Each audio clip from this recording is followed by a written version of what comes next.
Olá, pessoal. Bem-vindo a mais uma aula sobre teoria geral dos contratos. Nesta gravação, propriamente, a gente vai falar sobre a formação dos contratos, sobre as regras que o Código Civil estabelece para que um contrato possa ser considerado completamente formado e, portanto, válido, gerando seus efeitos de negócio jurídico. Muito bem.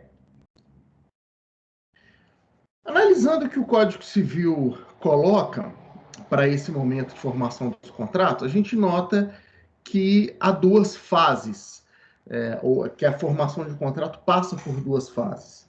Uma delas é chamada de proposta ou oferta, e a outra é a aceitação, que uma vez se configurando, gera o início dos contratos, né? Muito bem, com relação à oferta ou à proposta, que também é chamada de policitação, né? São vários nomes que são utilizados para chamar essa fase aí de criação desse negócio jurídico. Nesse momento, ou essa fase ela, né, da oferta, ela é formada por uma declaração de vontade de uma pessoa propondo a outra os termos de um contrato. Quem realiza a oferta é chamado de proponente ou policitante. Quem recebe a oferta é o oblato ou policitado, que tem a opção de aceitar ou não essa oferta.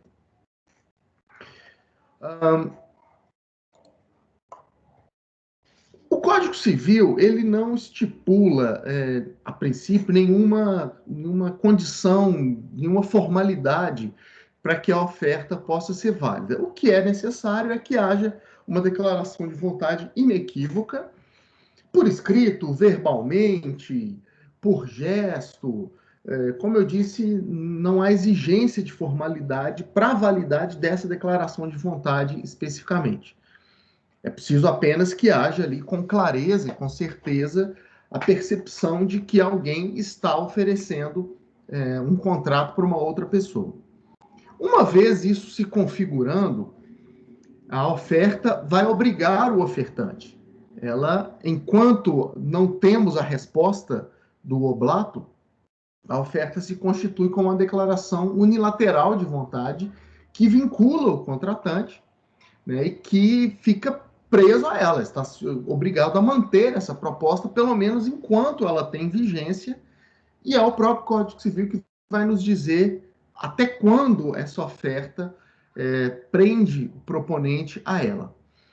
É bem verdade que o artigo 427 vai abrir possibilidade de propostas não terem efeito vinculante de maneira excepcional. Segundo o artigo 427, isso acontece quando a natureza do negócio já indica que aquela proposta não é vinculante, ou quando o caso concreto indicar isso.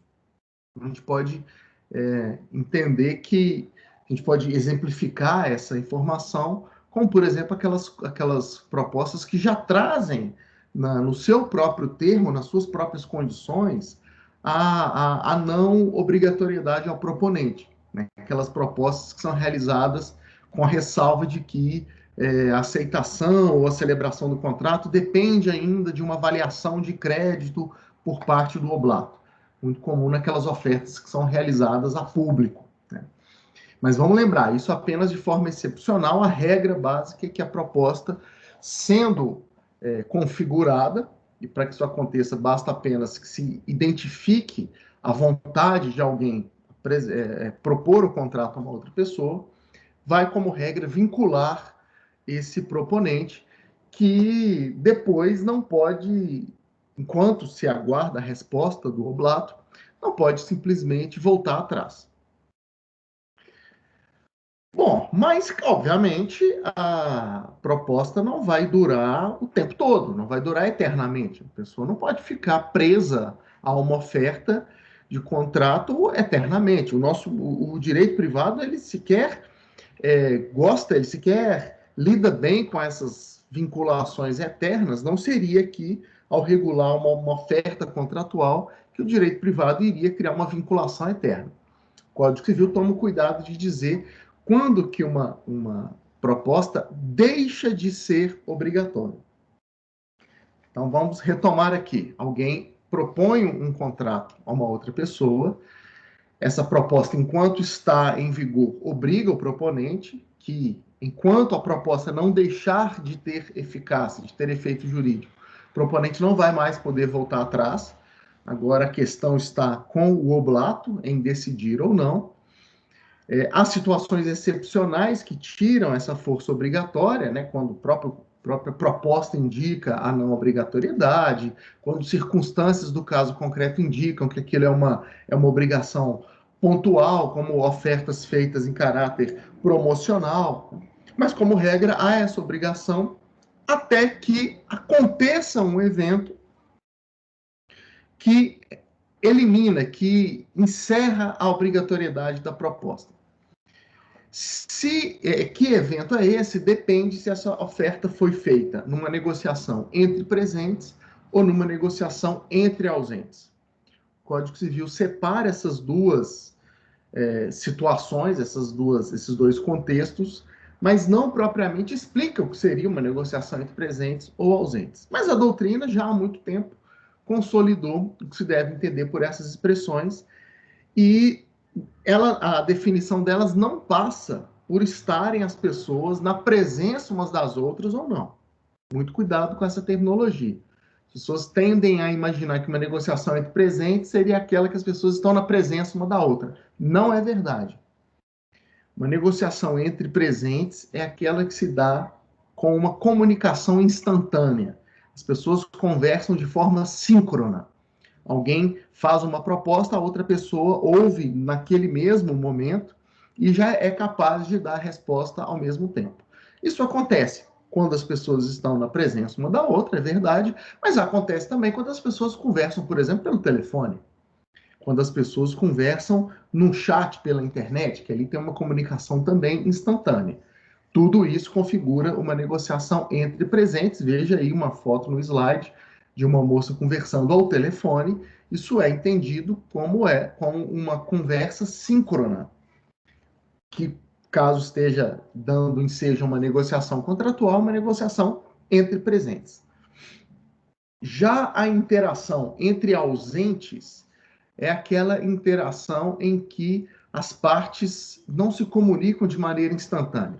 Alguém passa uma informação e essa informação demora um tempo a chegar ao destinatário, que por sua vez vai responder e a resposta também vai demorar algum tempo a chegar a outra pessoa.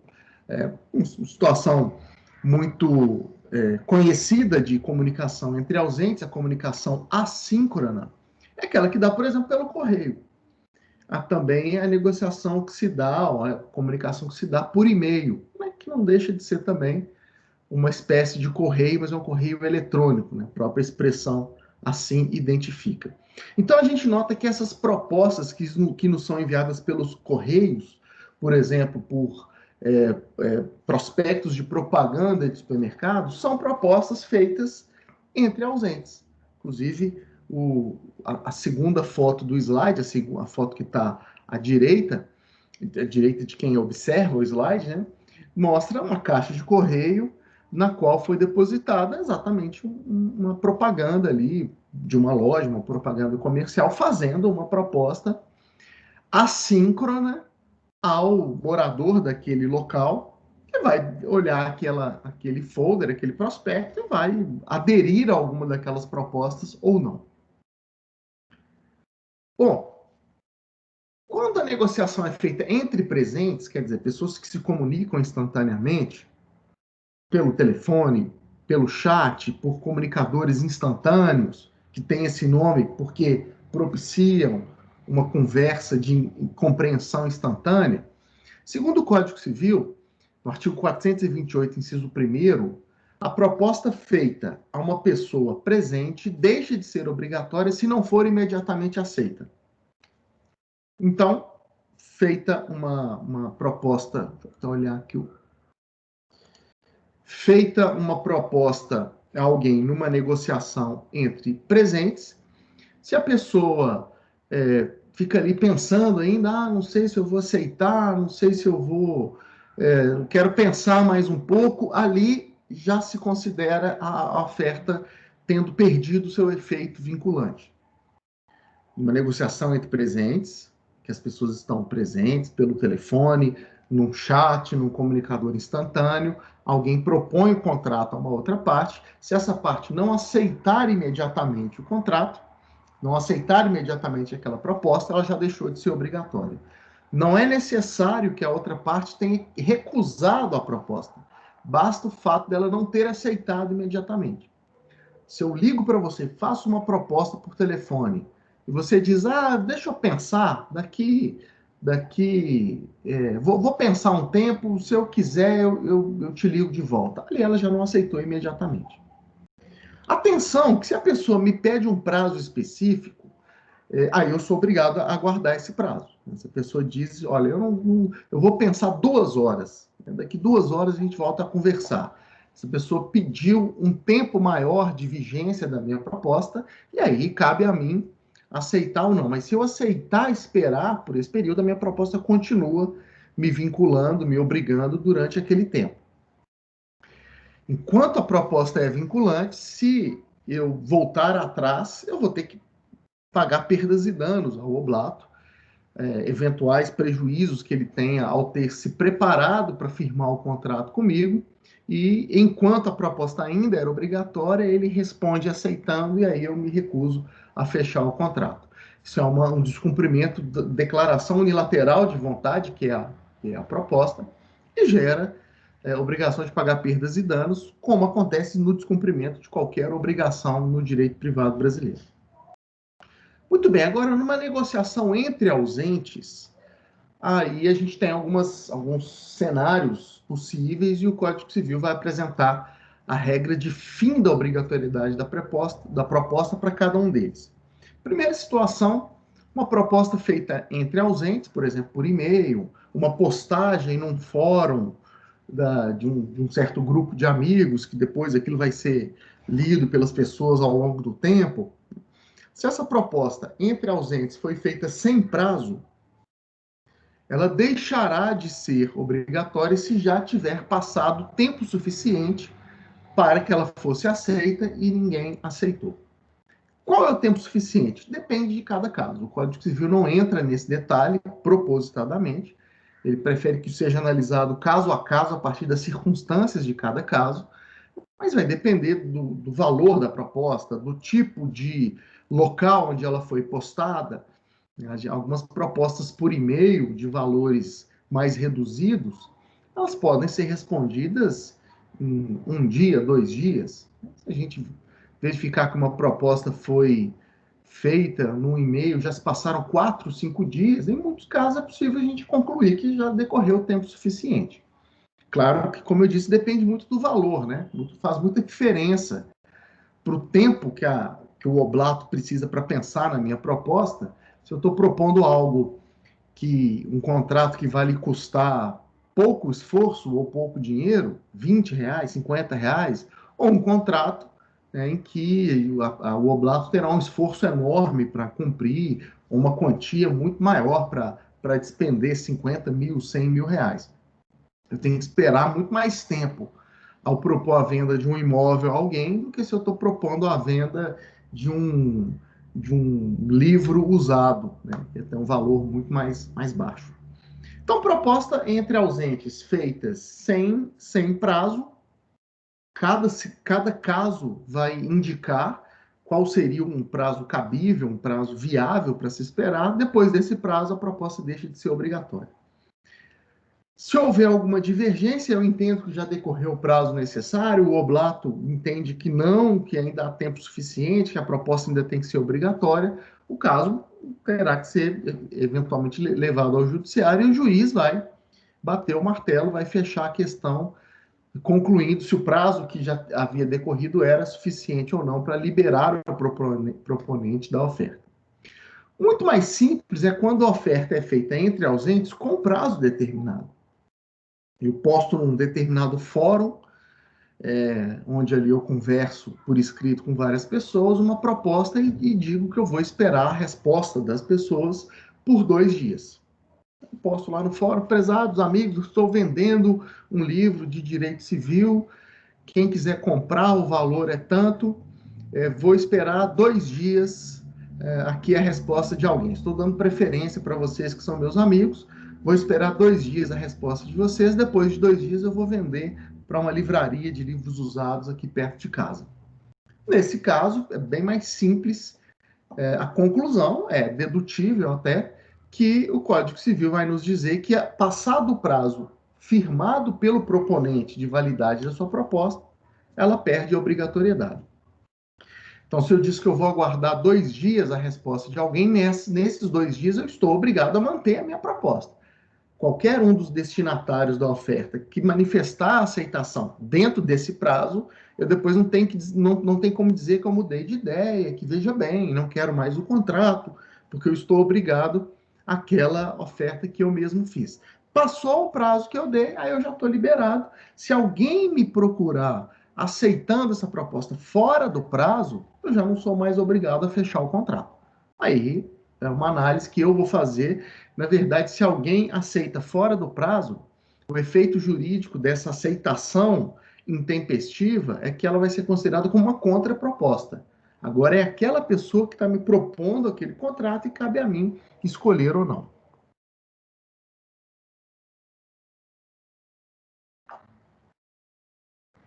Agora, o código também vai mencionar a hipótese de o proponente retratar-se da sua proposta. O proponente retirar a oferta que ele fez. Ele faz a oferta numa negociação entre ausentes, então ela vai demorar um tempo a chegar até o oblato vai demorar um tempo até responder. O Código Civil, nessa terceira situação, ele está entendendo que o oblato aceitou a oferta, porém essa aceitação não chegou ao ofertante ainda. E aí o código diz: se a retratação do ofertante, do proponente, chegar junto da oferta lá no oblato ou antes dela, essa retratação ela é juridicamente possível. Estou vendo aqui no slide, o slide fala se antes ou simultaneamente a aceitação para o oponente se retratar. Na verdade, tem um errinho de digitação. Na verdade, se antes ou simultaneamente a oferta chegar ao aceitante, o proponente se retratar. Então, eu enviei a oferta para alguém, pelo correio, por exemplo. Mudei de ideia, mas eu sei que a oferta me vincula. Não quero mais fechar o contrato daquele jeito. A proposta, por exemplo, foi digitada erroneamente. Como é que eu faço? Eu posso me retratar na negociação entre ausentes, mas a minha retratação tem que chegar ao oblato antes da própria oferta, ou pelo menos junto dela. Como é que uma retratação pode chegar antes da própria oferta? Como é que uma declaração de vontade mudando ou retirando uma oferta chegue antes da própria proposta? Bom, basta que eu use para retratação um meio de comunicação mais rápido do que eu usei para a oferta. Mando a oferta pelo correio, me arrependi, ligo para o destinatário e digo: olha, você vai receber uma oferta aí, desconsidere. Eu estou me retratando, retirando a oferta ou, eventualmente, modificando os termos dela. A retratação que chega junto da própria oferta, ela acontece, por exemplo, por meio daquelas erratas. Elas são relativamente comuns nessas ofertas de grandes fornecedores que fazem ofertas em massa. Por exemplo, supermercados que imprimem aqueles prospectos com várias ofertas e distribuem para a população. Às vezes o prospecto já está todo impresso e o supermercado identifica que há um erro ali em uma daquelas ofertas.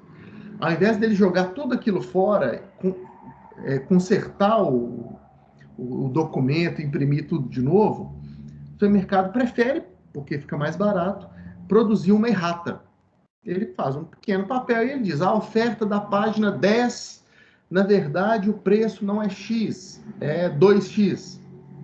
E aí ele junta aquela errata na própria oferta e encaminha isso para os oblatos, encaminha isso para os consumidores. É um bom exemplo. Você já recebe a oferta e nela própria, junto dela, vem uma retratação. E isso o Código Civil vai nos dizer que é válido. A retratação terá efeitos jurídicos e o ofertante não se obrigará de acordo com a oferta original, mas de acordo com a oferta interpretada junto da retratação. Beleza. Oferta, então, realizada. né? Basta que ela seja séria, né? Basta que ela contenha todos os elementos do contrato que será celebrado. Agora, a parte do ofertante está resolvida, a parte do proponente está resolvida. Ele está preso àquela oferta, aquela oferta o vincula, mas agora o poder de decisão está na mão do aceitante, do oblato, aquela pessoa que recebeu a oferta, ele vai concordar com ela ou não. Se o oblato proferir a declaração de vontade que se configura como aceitação, essa declaração de vontade gera o chamado acordo de vontades, que dá início, do ponto de vista jurídico, à relação contratual. Dizendo de outro modo, a aceitação sendo dada juridicamente, de forma juridicamente válida pelo oblato, faz nascer o contrato. Essa forma que a aceitação tem que acontecer, a gente sabe pelo princípio do informalismo dos contratos, não depende, como regra, de alguma formalidade. Na grande maioria das vezes, o nosso direito contratual vai permitir que o contrato seja negociado e firmado, ou seja, que tanto a oferta como a própria aceitação, especialmente a aceitação, possa ocorrer de maneira verbal, por escrito, por gestos, por gravações, enfim, qualquer maneira que deixe claro a vontade de quem declara aquela informação. Ou seja, qualquer maneira que deixe claro que o oblato está aceitando a oferta que lhe foi encaminhada. Em algumas situações excepcionais, a lei vai exigir alguma formalidade específica para que o contrato seja firmado do ponto de vista válido. Né? Talvez, em alguma situação, a lei vai exigir escritura pública, vai exigir forma escrita. E aí, nesse caso, a aceitação terá que se dar, ou terá que ser complementada por essa formalidade para surgir o contrato. A aceitação pode ocorrer, nasce, então, entre as partes uma relação jurídica, mas não propriamente um contrato ainda, porque se é um contrato que depende de uma formalidade para surgir, essa formalidade ainda terá de ser praticada pelas partes, um documento escrito, uma escritura pública, por exemplo, para surgir o contrato. Mas lembre-se que isso é uma situação excepcional. Como regra, o Código Civil fala isso expressamente, inclusive, o contrato não vai depender de formalidades para ser celebrado, basta então que a aceitação seja proferida por qualquer forma lícita, por qualquer forma que demonstre o livre consentimento do aceitante, e ali a relação contratual já vai nascer. Exatamente o que o slide a parte inicial desse slide está explicando. Salvo exceções previstas em lei, a aceitação não depende de uma forma especial. Basta um ok, um de acordo, sem problema, tudo certo, topo, gestos que deixem claro essa concordância. Mas há um detalhe. Primeiro, é preciso lembrar que a aceitação para dar início a um contrato, ela tem que ser com uma resposta a uma oferta juridicamente válida, e a oferta juridicamente válida, ela precisa conter todos os elementos essenciais de um contrato. Não basta que eu chegue para alguém e diga, e aí, quer comprar meu carro? E a pessoa responde, sim, não há um contrato ainda, porque eu não ofereci à outra parte todos os elementos essenciais desse contrato de compra e venda. Se eu estou oferecendo o meu carro, eu tenho que dizer qual o preço que eu quero, como que eu quero receber, quando que eu vou entregar esse carro. Todas as condições mínimas ali para se configurar o contrato. Então, se eu simplesmente digo a alguém, e aí, quer comprar meu carro? E a pessoa fala, quero sim. O que nós temos aqui? Só as chamadas negociações preliminares, que não vinculam as partes. As negociações preliminares, como tudo no direito privado, tem que respeitar os princípios da boa-fé, os princípios da função social, claro, mas elas não impedem que a parte volte atrás. Só quando a oferta é válida, que aí ela tem uma irretratabilidade, como regra, ao ofertante, e a aceitação, quando também configura todos os elementos, né, de sua constituição, os elementos válidos, os elementos que vão impactar, que vão criar ali uma limitação ou condições de validade dessa aceitação, ela é mais até do que irretratável, né? A aceitação juridicamente válida, ela já cria o contrato. Mas é preciso lembrar dessa observação, que não é qualquer tipo de conversa que se configura numa proposta e, por consequência, não é qualquer resposta do meu interlocutor para qualquer coisa que eu tenha dito a ela que vai ser configurada uma aceitação também.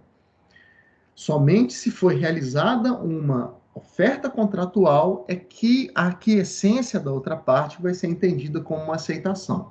Então, se eu digo para alguém, quer comprar o meu carro por tal preço, eu quero receber de tal maneira e vou te entregar o carro tantos dias depois do pagamento, você quer? Agora sim eu tenho uma oferta contratual juridicamente válida.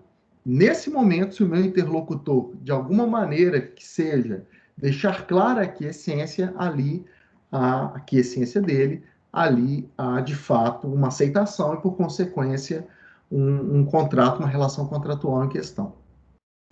Então, até mais importante, ou tão importante para saber se houve uma aceitação e o início de um contrato, é analisar se realmente a resposta daquela pessoa se dá para uma oferta completa, uma oferta vinculante, realmente vinculante, por trazer todos os efeitos, todos os elementos, melhor dizendo, do contrato a ser celebrado. Qualquer conversa que seja incompleta no que toca aos elementos essenciais do contrato é apenas uma parte de negociação preliminar. E aí, agora, pressupondo que a oferta realmente se realizou com todos os elementos essenciais do contrato, a gente só também vai considerar que houve uma aceitação do interlocutor se a aquiescência for completa aos elementos da oferta, aos elementos da proposta. Se eu viro para alguém, apresento todas as condições de um contrato que eu quero celebrar com essa pessoa, e ela diz que aceita, mas com ressalvas. Aceito desde que eu possa pagar, por exemplo, em 5 parcelas. Quando alguém, apesar de dizer que aceita a minha oferta, na verdade não está concordando integralmente com o que eu propus, pelo contrário, está apresentando algumas ressalvas, algumas modificações na proposta como condição para que o contrato seja feito, isso não é interpretado juridicamente como uma aceitação, e sim como uma contraproposta. Então, procuro alguém e digo, olha, quer comprar o meu carro por tantos reais, quero receber em dinheiro, e depois do pagamento eu transfiro o carro em 2 dias. A pessoa responde, aceito, mas eu quero pagar em 2 parcelas. Juridicamente, essa pessoa não aceitou. Juridicamente, essa pessoa me fez uma contraproposta. Ou seja, se ela não aceitou, já estou desvinculado da minha oferta original, e agora é esse meu interlocutor que se torna o novo proponente, e cabe a mim aceitar ou não a contraproposta dele. Ou seja, o jogo se inverte. E aí agora cabe a mim concordar integralmente com a contraproposta, aceitar integralmente a contraproposta, e aí fazer surgir o contrato a partir desse acordo de vontades nosso, ou recusar, ou mesmo apresentar novas ressalvas. Ah, tudo bem, aceito que você me pague em 2 parcelas, desde que a primeira seja hoje. Coloquei mais um elemento ali que agora faz com que eu volte agora a ocupar a posição de ofertante. Porque em cima da contraproposta do meu interlocutor, eu apresentei uma ressalva, liberando o interlocutor da contraproposta que ele tinha feito, e agora, de novo, eu ocupo a posição de ofertante. Eu aceito o que você elencou como contraproposta, desde que haja essa e essa e essa outra condição. E essas posições, elas podem ficar se invertendo de quem é ofertante, de quem é oblato, enquanto contras propostas são oferecidas. Até que em algum momento, quem esteja na posição de oblato, quem esteja na posição de aceitante, recuse uma dessas contrapropostas ou concorde integralmente com ela. Então, repetindo, a aceitação, que é essa declaração de vontade que configura o acordo de vontades, circunstância necessária para que uma relação jurídico-contratual surja no direito brasileiro, só acontece, em primeiro lugar, se o oblato tiver recebido uma oferta contratual válida e se o oblato manifestar uma aceitação com completa aquiescência à oferta que foi realizada. Enquanto ressalvas são colocadas, mas eu quero pagar de um jeito, eu quero que você me entregue em outro prazo, eu quero um desconto. Enquanto essas ressalvas são colocadas, são contrapropostas o direito entende que são contrapropostas sendo apresentadas ao interlocutor, até que, enfim, alguém diga não e encerre a conversa, ou concorde integralmente com a proposta feita e faça surgir o contrato. Beleza. Qualquer aceitação aparente, mas que contenha ressalvas, ou, né, como eu já disse, é uma contraproposta, mas da mesma forma se uma aparente aquiescência foi dada fora do prazo. Por exemplo, eu faço uma proposta a alguém e digo que eu vou esperar por uma semana. A pessoa me responde 10 dias depois. Está me respondendo fora do prazo da minha oferta. Quando passou o prazo da minha oferta, eu já me desvinculei, eu já não estou mais preso a ela. Porém, o aceitante me procura, o destinatário da minha oferta me procura, concordando integralmente com a minha oferta, mas fora do prazo. Agora, cabe a mim aceitar ou não. Então, a oferta com ressalvas, com novos elementos, com novas informações, ou mesmo, a aceitação fora do prazo, com novos elementos, ou mesmo fora do prazo, né, ou com ressalvas, ela é considerada juridicamente como uma contraproposta. Ela tem uma validade jurídica, ela vai ser entendida como uma declaração de vontade, mas ela não vai ser interpretada como a declaração de vontade e aceitação. Ela não gerará os efeitos de uma aceitação. Ela vai gerar os efeitos de uma contraproposta, iniciando um novo ciclo de formação dos contratos. Beleza. Momento da aceitação.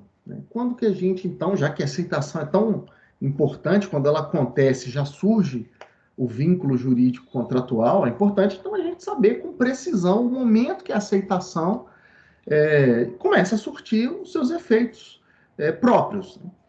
E aqui também o Código faz uma distinção entre negociação entre presentes e negociação entre ausentes. Numa negociação entre presentes, a gente já viu que o código estipula que a aceitação tem que ser logo depois da oferta.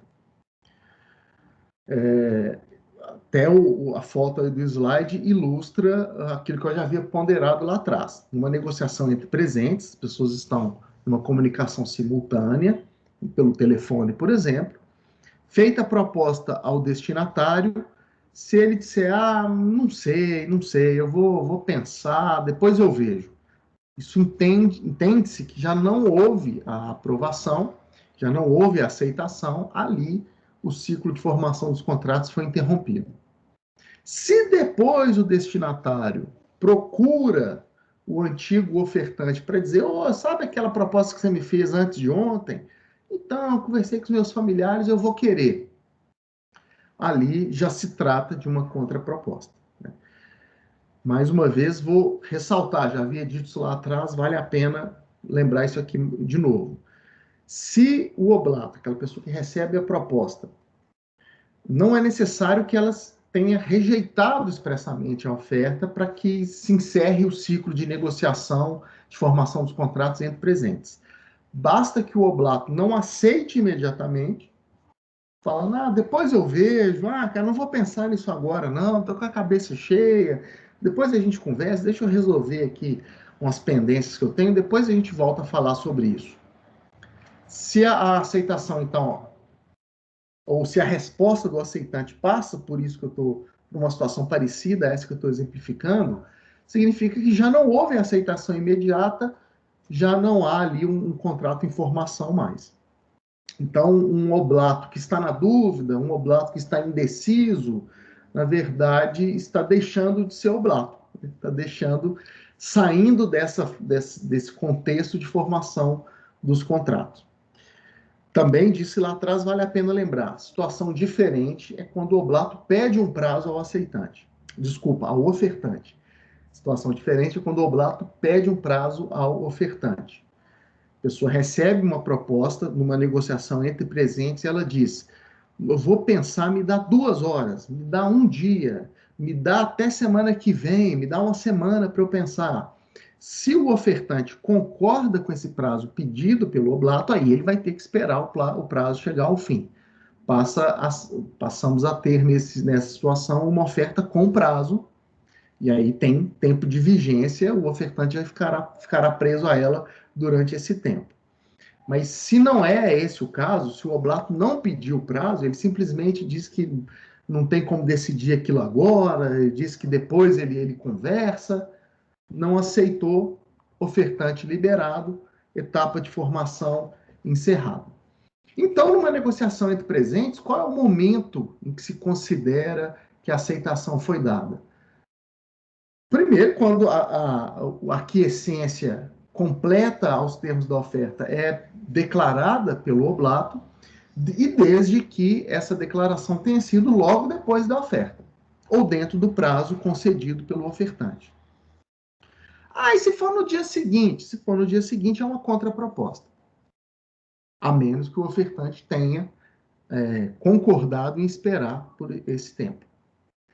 Agora, na negociação entre ausentes, né, as pessoas estão se comunicando pelo correio, por postagens na internet, por mensagens que demoram um tempo a chegar, entende-se que a aceitação se configura como dada quando ela é remetida pelo oblato.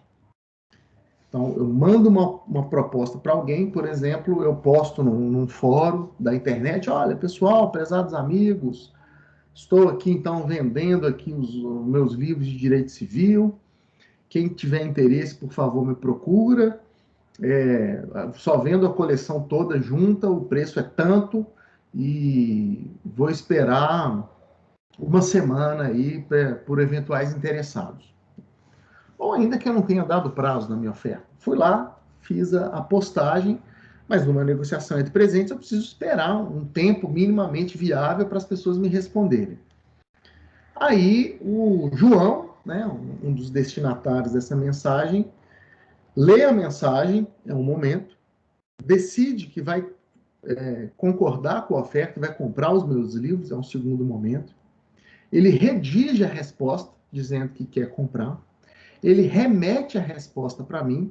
Essa resposta chega até a mim e eu leio a resposta. Quer dizer, a gente tem 6 momentos numa negociação entre ausentes, desde o momento em que o oblato toma conhecimento da oferta até o momento em que eu, ofertante, tomo conhecimento da aceitação. Qual desses 6 momentos deve ser considerado aceitação? Segundo o nosso Código Civil, é o momento da remessa da aceitação. Então, nós vamos considerar que surgiu o contrato entre mim e o João aqui, esse oblato hipotético, não no momento em que ele leu a minha oferta, não no momento em que ele concordou mentalmente com ela, não no momento em que ele escreveu a resposta para mim, mas no momento em que ele remeteu a resposta para mim.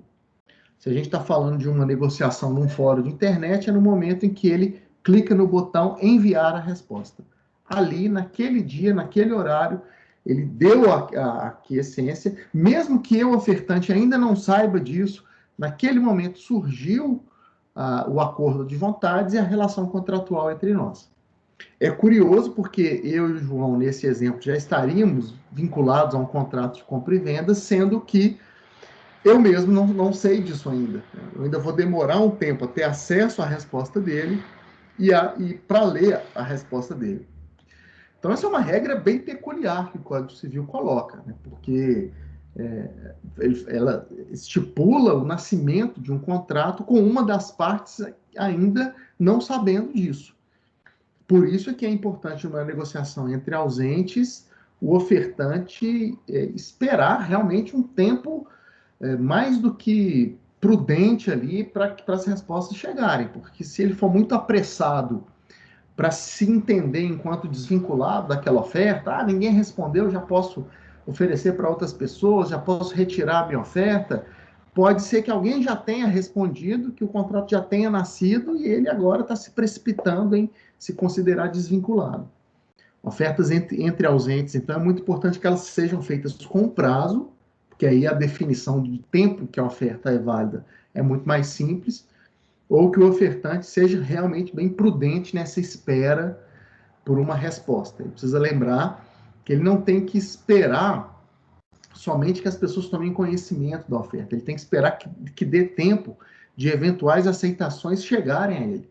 Então, se eu posto no fórum uma oferta e não coloquei o tempo de validade dela, eu tenho que pensar quanto tempo as pessoas é viável esperar que as pessoas tomem conhecimento dessa resposta. Acho que em uma semana.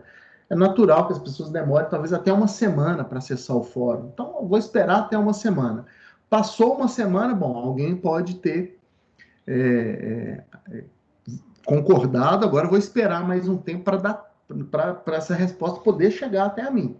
Só depois desse tempo aí de segurança, dessa espera de segurança, é que vale a pena o ofertante entender agora que realmente ele está liberado para te retirar a proposta, oferecer para outras pessoas, ou mesmo voltar atrás e já não oferecer aquele contrato para mais ninguém. Mas realmente o que eu mais recomendo às pessoas que vão fazer eventuais ofertas ausentes é que as façam com prazo de vigência. Está aqui, estou propondo esse contrato, vou esperar a sua eventual resposta por tantos dias ou por tantas horas. Porque aí dá para saber com plena clareza o momento em que o ofertante estará desvinculado. Agora, a gente viu que o ofertante ele pode enviar uma oferta e se retratar, né? De repente ele fala, não, mudei de ideia, numa negociação entre ausentes, se ele fizer essa retratação chegar antes da oferta ou junto da oferta, ele consegue que essa retratação surta efeitos, né? Ele consegue se vincular aos termos da retratação e não aos termos da oferta original. E o aceitante, uma negociação entre ausentes também. O aceitante enviou a aceitação. A gente sabe que no que ele enviou, no que ele remeteu, o contrato já nasceu. Mas e se o aceitante, depois dessa remessa, também muda de ideia? Ele fala, puxa, eu refiz as contas aqui, eu não posso gastar esse dinheiro, pensando melhor, não dá para eu fazer esse contrato agora. Ou se acabei de saber uma novidade, eu quero voltar atrás desse contrato, mas eu já remeti a aceitação. O aceitante pode se retratar também? Pode, e as condições são muito parecidas com as condições da retratação do ofertante. Uma negociação entre ausentes é que é possível ao aceitante se retratar, mas a retratação tem que chegar antes da aceitação. Posso até repetir o exemplo. Né? O aceitante manda a aceitação pelo correio, por exemplo, no que ele muda de ideia, ele liga para o ofertante para dizer, olha, a minha aceitação vai chegar aí ainda, mas desconsidera. O aceitante ele pode usar um meio de comunicação mais rápido para fazer a retratação, para que ela fazer com que ela chegue antes da aceitação propriamente dita. Agora, a aceitação chegar junto da retratação, né, ou talvez o lógico seria até inverter a frase, né? A retratação chegar junto da própria aceitação, eu já acho mais improvável, né? Porque a retratação da oferta, né, chegar junto, como eu disse agora há pouco, é até relativamente comum isso na prática. Mas é porque é plausível a gente imaginar que alguém tenha feito uma oferta que depois ele tenha percebido que havia algum erro, e aí, em vez dele refazer o documento que contém a sua oferta, ele simplesmente prefira fazer uma errata. Por quê? Por exemplo, é comum pessoas fazerem ofertas a vários destinatários. Né? Supermercados, repito aqui o exemplo, né? A gente pode citá-los como ofertantes em massa. Então, é plausível a gente imaginar a situação de alguém elaborou um documento de oferta, mas antes de remeter para várias pessoas, viu que há ali algo a ser modificado, ele não vai produzir os documentos todos de novo. Produz só a errata. Agora, a aceitação, A aceitação ela não é feita em massa. Ninguém produz centenas de documentos de aceitação. A aceitação é uma declaração de vontade que se dirige especificamente ao ofertante. Então, se alguém produz um documento de aceitação, digita o documento, imprime esse documento, por exemplo, lê, identifica um erro, ele provavelmente vai imprimir de novo, né? Não tem por que ele imprimir uma errata, grampear naquela aceitação e mandar as duas coisas juntas. Não faz muito sentido isso. E se a pessoa enviou, por exemplo, a aceitação, e depois, ao reler a aceitação, por exemplo, a postagem no fórum, vê que havia algum erro, ele vai se retratar, mas aí ele não vai fazer com que a retratação chegue junto, né? Ele vai arrumar um outro meio para que a retratação chegue antes da própria aceitação.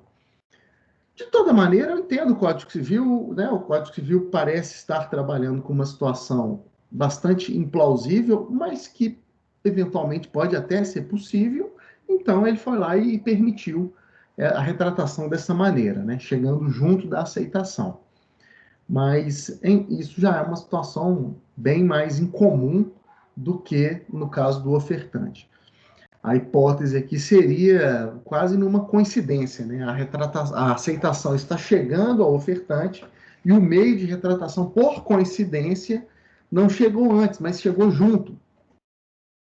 Vamos imaginar aqui que a pessoa postou a aceitação pelo correio e logo depois, no dia seguinte, pensou, poxa, eu vou me retratar. Ele vai também, faz o documento de retratação, coloca no correio e por uma questão administrativa dos correios, as duas correspondências chegam ao mesmo tempo ao ofertante, a aceitação e a retratação. Embora elas tenham sido postadas em datas diferentes, o correio se organizou para ir lá levar esses documentos na casa do ofertante no mesmo dia.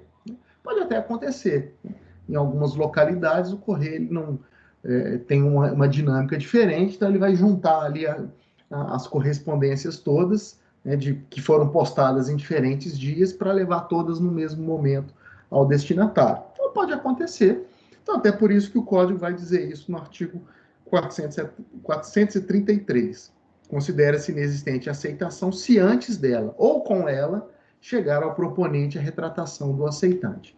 Mas essa é uma situação bem curiosa, né? Bem peculiar. E para acontecer um caso concreto, eu imagino que a gente teria que contar com uma certa dose de coincidência.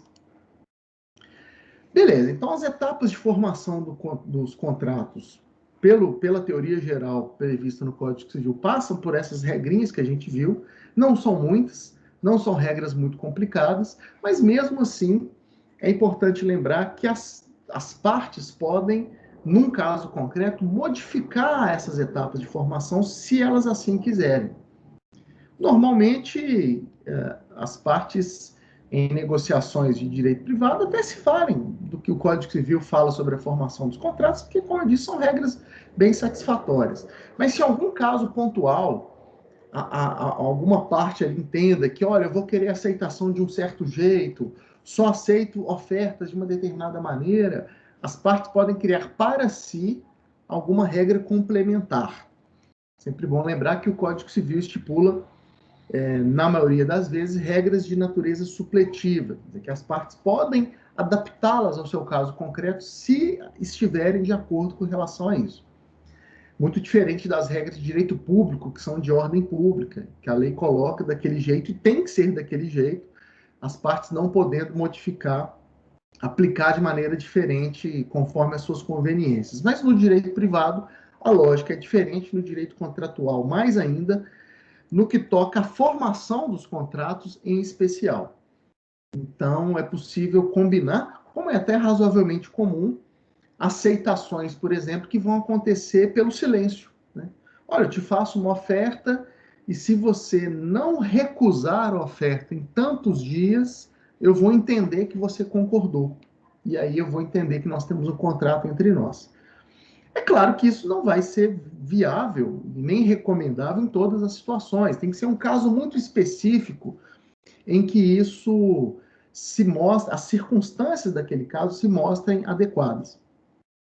Vou dar um exemplo até de que, por mais que essa situação do silêncio sendo uma manifestação de vontade, ainda mais de uma quiescência a uma oferta, por mais que isso possa soar bem peculiar, assim, bem incomum, há situações bem rotineiras em que isso acontece. Né? Vou dar um exemplo de assinaturas de jornal, de assinaturas de serviços, que hoje em dia tem, inclusive, sido cada vez mais comum serem feitos pela internet. Eu me recordo essa semana mesmo, aconteceu comigo uma dessas situações. Eu liguei para um jornal, que eu tenho uma assinatura eletrônica desse jornal, e liguei para cancelar a assinatura.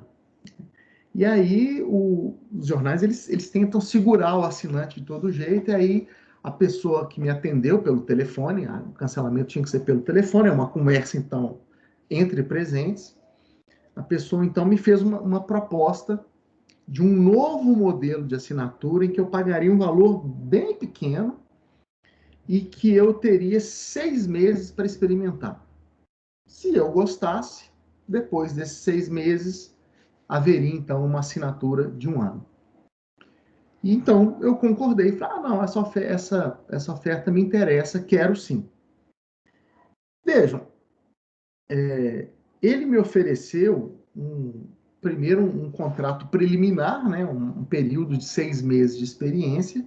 Eu teria 6 meses para avaliar se eu realmente gostaria de manter agora essa nova assinatura mais simples, ao final dos quais basta que eu fique quieto para que surja o contrato definitivo de um ano de assinatura. Por que nesse caso, foi possível se estabelecer o meu silêncio para daqui 6 meses como declaração de aquiescência? Por conta da circunstância, né? Primeiro, é uma conversa pelo telefone que está gravada, então esse jornal, e eu sabia que estava sendo gravado, esse jornal, então, tem a prova cabal ali da oferta que foi feita e da minha plena concordância. Esse jornal ele tem a prova de que tudo me foi explicado com clareza, de que eu entendi tudo certinho e que eu realmente manifestei a concordância em firmar essa assinatura definitiva daqui 6 meses apenas com o meu silêncio. Né? O meu silêncio vai ser a demonstração de que eu gostei da experiência, de que eu quero um ano de assinatura com aquele jornal. E também porque já é até uma prática que faz parte da cultura desse tipo de serviço. Assinaturas de jornais, de revistas, há décadas são contratados no Brasil nesse esquema. Revistas de jornais mandam exemplares de degustação, eles pegam os dados ali do candidato a assinante, né? Falam, se você quer experimentar a nossa revista, o nosso jornal, passa aqui os seus dados, nós vamos mandar alguns exemplares gratuitos.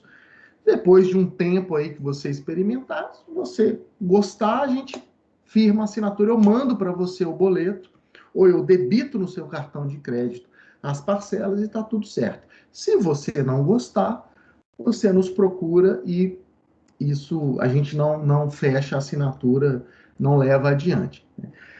Claro, não dá para fazer isso em toda situação, não dá para fazer isso em qualquer tipo de oferta. É preciso, nesse caso das assinaturas, elas são entendidas, essa forma de celebração é entendida como viável, muito em razão até da tradição desse tipo de contrato. E hoje em dia, com os meios tecnológicos, ficou ainda mais fácil, porque hoje essas empresas elas conseguem registrar a conversa. Essa conversa poderia ter sido pelo aplicativo, por escrito, no meu caso ela foi por telefone e está lá guardada. Se depois eu vier dizendo que aquele jornal está cobrando mensalidades que eu não contratei, ele tem lá bonitinho guardada a gravação mostrando que eu concordei em aceitar a proposta ficando em silêncio. Então, quando está muito bem definido, que faz parte da intenção até do próprio aceitante, aceitar uma futura oferta ficando inerte, é claro que isso vai ser permitido, pelo menos no direito contratual, regido pelo direito civil, que prevê ali pessoas numa mesma situação negocial, né? Que é um contexto de negociação diferente do que a gente vai ver no direito do trabalho e até no direito do consumidor. Embora esse exemplo que eu tenha dado até se encaixe dentro das relações de consumo, mas é uma relação de consumo muito peculiar que admite esse tipo de informalidade que a gente travou ao fechar esse contrato de assinatura. Então, tudo que eu expliquei aqui sobre essas etapas de formação de contratos, elas vão ser aplicáveis se as partes não criarem regras próprias que atendam melhor aos seus interesses em cada caso concreto, e se caso elas identifiquem alguma pequena condição de formação do contrato que não está no Código Civil, mas que atenda à boa-fé, que atenda à função social dos contratos, que não lese nenhum dos participantes, mas que, pelo contrário, vai atender melhor a uma necessidade própria deles, é possível, sim, eles concordarem em formar um contrato de uma forma um pouco diferente. Vou repetir, só não pode se romperem os limites da legalidade. Não podem as partes estipularem uma regrinha diferente de formação dos contratos que não atenda à boa-fé, que viole alguma outra regra mais geral.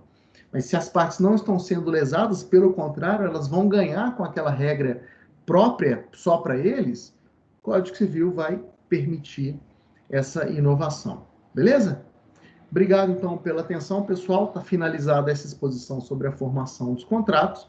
A gente volta com outros vídeos depois, falando de mais assuntos da teoria geral contratual. Beleza?